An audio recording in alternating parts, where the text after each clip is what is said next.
Assalamualaikum warahmatullahi wabarakatuh. Perkenalkan, nama saya Yuyun Diana Lestari, Prodi Ekonomi Syariah 2 NIM E 2019-2080. Di sini saya akan menanggapi tugas ekonomi makro Islam yang diampu oleh Bapak dosen Abdul Wadud Nafis. Langsung saja, tanggapan ekonomi tertutup tanpa kebijakan pemerintah. Pengertian ekonomi dua sektor. Perekonomian dua sektor adalah perekonomian yang terdiri dari sektor rumah tangga dan perusahaan. Selanjutnya merupakan bentuk yang paling sederhana dari analisis makroekonomi mengenai penentuan tingkat kegiatan ekonomi suatu negara. Selanjutnya, aliran pendapatan dalam perekonomian dua sektor. Yang pertama ada sektor perusahaan menggunakan faktor-faktor produksi yang dimiliki rumah tangga.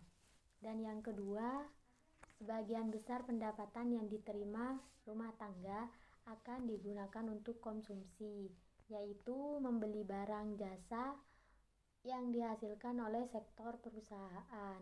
Dan yang ketiga ada sisa pendapatan rumah tangga yang tidak digunakan untuk konsumsi akan ditabung dalam institusi-institusi keuangan. Dan yang keempat ada pengusaha yang ingin melakukan investasi akan meminjam tabungan rumah tangga yang dikumpulkan oleh institusi-institusi keuangan. Selanjutnya ada hubungan konsumsi dan pendapatan. Pendapatan rumah tangga adalah faktor terpenting untuk menentukan tingkat pengeluaran. Keterangannya, yang pertama ada pada pendapatan yang rendah, rumah tangga mengambil tabungan. Ini berarti rumah tangga harus menggunakan harta atau tabungan masa lalu untuk membiayai konsumsi. Dan yang kedua ada kenaikan pendapatan, menaikkan pengeluaran konsumsi, sisa pertambahan pendapatan ditabung. Dan yang ketiga ada pendapatan yang tinggi, rumah tangga menabung.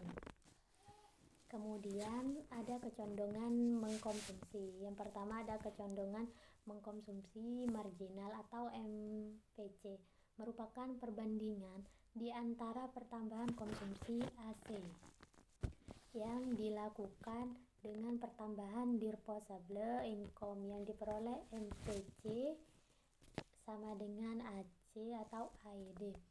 Selanjutnya kecondongan mengkonsumsi rata-rata atau APC merupakan perbandingan di antara tingkat konsumsi atau C dengan tingkat konsumsi C dengan tingkat disposable income. Kemudian ada kecondongan menabung.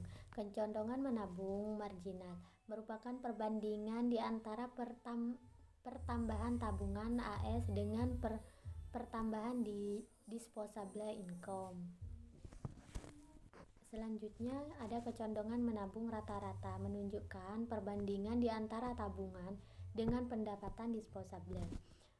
Selanjutnya ada fungsi konsumsi tabungan, yaitu suatu fungsi yang menggambarkan sifat hubungan antara tingkat konsumsi rumah tangga dalam perekonomian dengan pendapatan nasional atau pendapatan disposable. Fungsinya adalah C sama dengan A tambah BY, C sama dengan A tambah BYD, di mana yaitu A konsumsi rumah tangga saat pendapatan nasional sama dengan 0 dan yang B MPC.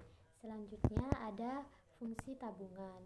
Fungsi tabungan yaitu fungsi yang menunjukkan sifat hubungan antara tingkat tabungan RT dalam perekonomian dengan pendapatan nasional atau pendapatan disposable. Selanjutnya ada investasi dan fungsi investasi. Yang pertama ada pengertian investasi, yaitu sering dikenal dengan nama penanaman modal atau investasi merupakan komponen kedua yang menentukan pengeluaran agregat.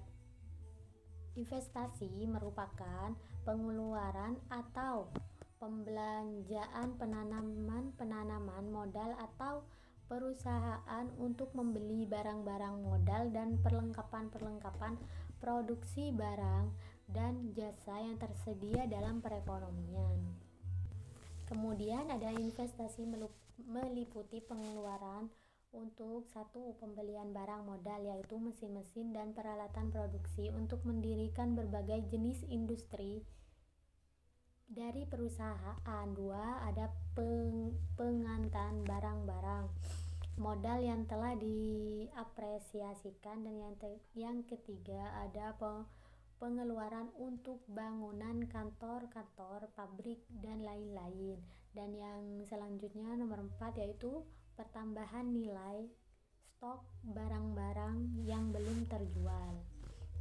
Kemudian ada faktor-faktor penentu investasi, yaitu yang pertama ada tingkat keuntungan yang diramalkan akan diperoleh. Dua, ada suku bunga, dan yang ketiga ada rumahan mengenai keadaan ekonomi di masa depan.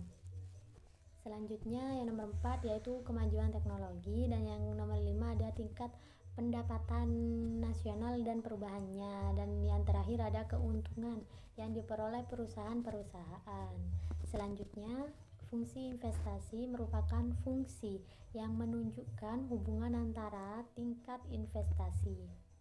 Kemudian ada keseimbangan perekonomian negara, yaitu dalam perekonomian dua sektor, keseimbangan perekonomian negara tercapai apabila 1. Ketika pendapatan nasional sama dengan konsumsi, Y sama dengan C tambah I.